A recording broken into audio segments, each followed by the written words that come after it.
up, guys? Thought I'd show you a few more things I've done to the bike since I've got it. I've done a little bit of riding, a little bit of crashing so far, just getting used to the weight of the bike. This compared to my YZ250 this is extremely heavy bike, and it's very top heavy with that big gas tank. So I've dropped it a few times, and I've had one little crash on it. Not too bad, just kind of broke the radiator. Well, bent the radiator and this little plastic piece here. But since then, I went ahead and installed some crash bars. That way I don't have to worry about any of that. I can lay the bike over, drop it, whatever I got to do when I'm on a trail or something, and I don't have footing, and it's not going to hurt nothing. So pretty much I've built a tool tube. I don't think I've had that in my last video. Pretty much that's just 4-inch PVC pipe with a cap on it, and then I've got a little rubber piece here. Get it off. Pretty much this is just for all my tools and other stuff, but this pretty much makes it watertight. It's just like a drain type of cap deal, and it works perfect for this. But pretty much that keeps all my tire changing tools, some other miscellaneous stuff in there that I don't carry up in this bag. But anyway, I put a new shifter on. I've still got my IMS, but I thought I'd try this one. I really like the look of it, but it's actually an aluminum shifter made by Tusk. So I'm thinking once I bend that once, it's probably going to be done, because usually when you try to bend the aluminum shifters or brake levers back, that's when they break. They don't usually break the first time they bend, but when you bend them back, they break. So I've kept my IMS and I keep it in my bag. That way if I do bend or break this one on the trail, I'll have a spare. But here's the crash bars. These are Happy Trail Nerf bars, and they've got highway pegs built onto them, and they're pretty nice. I mean, I haven't got a chance to use them yet. I've just installed them. But yeah, it wraps around pretty much from the frame up all the way down around the radiators, and you got that. You get a little bit of extra bit of a bash plate down here. The black one on top goes all the way across is the new one. The silver one down there is my Ricochet skid plate that I put on. And it wraps all around to the other side and looks really good on here, and it really makes this bike tough. I mean, it did add about 15 or 16 pounds right in there between the crash bars and this piece here that mounts them. But not too big a deal for all the money you're going to save when you don't break your radiators or all these covers all the time. So I can deal with that for sure. Another little mod I did to it, I had some of this wire laying around for my wife's rabbit cages. So I went ahead and formed this around the headlight, and then made it a little bit smaller so it would stick out through the fairing away from the headlight. And it's going to act as a rock guard for my headlight, and it should work pretty good. It's not as strong as the ones that you buy that you got to drill for, but I really didn't want to have to drill unless I bought a nice one, so I didn't want to drill for this one. It's pretty much hot glued all the way around in here with super strength hot glue, and it's very strong stuff. I don't expect that glue to come out until I rip it out, so it's definitely some good stuff. But that'll keep the rocks off my headlight, because from what I read, that's about a $50 housing to replace that glass housing in there, and I do not want to do that.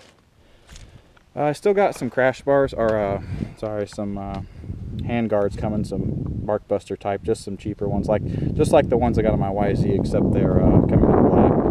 And then I'll do away with this, and that should be good. Then that'll kind of complete my whole spiel of, you know, wreck it as much as you want and not break anything, but the stuff I put on it, you know, I won't break this off. I won't be breaking my clutch levers, hopefully, and that kind of thing.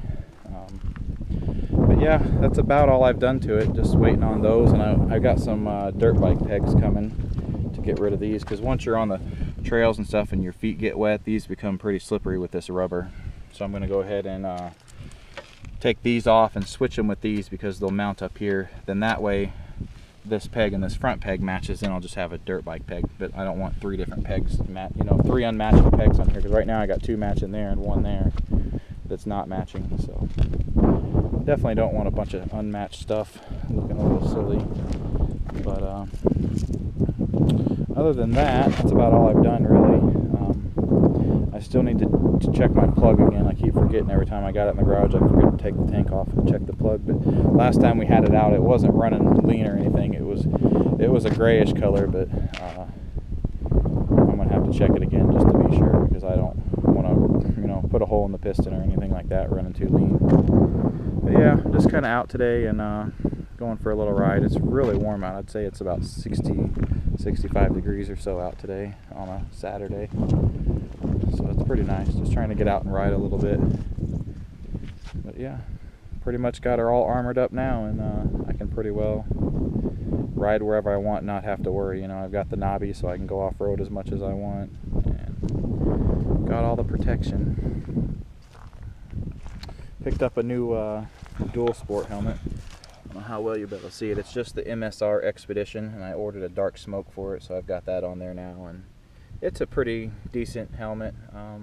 I don't like a lot of how the shield mounts. It's kind of silly, but I guess a lot of dual sports are that way, and this one's just got some clips underneath these parts on the sides that mount there, and they're very easy to break, and I've already broke one, but it doesn't really matter because that bolt goes through it and holds it all together anyway. But other than that, I also still need to order a low profile drain plug, because you probably can't see it down there, but it still is dead even with that plate, and I don't want that to get hit, so I'm going to order a Tusk low profile magnetic drain plug and switch that out. Then I don't got to worry about bashing that bolt or anything and possibly breaking it or something. So other than that, that's about it, and I hope you guys like the update. I still got a riding video to post. I haven't really messed with any of the editing. I need to get some footage from my friend that was riding with me. And I just mainly want to put my wreck on my channel when I wreck this, because pretty much what happened, my buddy went through a puddle. I was right behind him. He turned around to watch, and you know, he was where I didn't have my GoPro on. I should have. And from now on, I'm going to start wearing it that way I don't miss anything. But pretty much what happened, he went through, I went through behind him. I was standing up, and I was probably leaning back, probably somewhere back in here, when I probably should have been more centered on the bike. And my front tire started to wash out, and I started going like this on the side and kind of up that way, and it kind of threw me back, and I ended up, instead of just holding it on, I ended up, you know, pulling the throttle quite a bit, and it pretty much launched me up over the berm on the edge, and the seat pretty much bounced up when the tire went up over the berm, hit me in the ass. I went up and over the handlebars, and it pretty much fell on this side and bent my IMS lever again, which that thing's probably been bent so many times, and still works perfect. It don't even act like it's ever going to break. But pretty much bent the radiator. I bent that back, and now I've just got that clip that's broke off there that I can't really do nothing about unless I order complete new plastic, which I don't really care about. I mean, it's got 1, 2, 3 other spots to bolt to, so it shouldn't be a big deal at all. But yeah, hopefully you guys like the update, and I'll get some more riding videos up soon, because we think we're going to have an early spring this year, and I'm ready to get out and do a little bit of riding and whatnot. So stay tuned for that, and thanks for watching, everybody.